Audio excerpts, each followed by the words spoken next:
Madam, एक असं dental routine सांगा की कोणाला डेंटल इश्यूज असतील किंवा नसतील तरीही त्यांनी ते फॉलो केले पाहिजे. रोज सकाळी पहिलं काम, रोज 2 मिनिटं तरी नीट ब्रश करा. ब्रश करताना पुढच्या आणि मागच्या दोन्ही दातांमध्ये सर्क्युलर मोशनने ब्रश करा. त्यानंतर सगळ्यात महत्त्वाची गोष्ट म्हणजे टंग क्लीनरने नीट जीभ साफ करा. याने तोंडातले बॅक्टेरिया निघून जातील, बॅड ब्रेथ येणार नाही.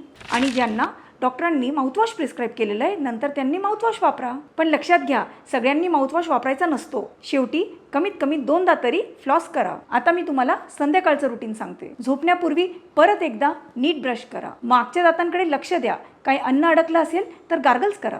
पुन्हा टंग क्लीनरने जीभ स्वच्छ करा. पूर्ण दिवसभराचे टॉक्झिन्स जिभेवर जमा झालेले असतात. आणि हो, झोपण्याआधी गोड खाऊ नका. शुगरमुळे दातांमध्ये कीड लागण्याची शक्यता अजून वाढते. एक बोनस टिप म्हणजे दिवसभरात भरपूर पाणी पित राहा.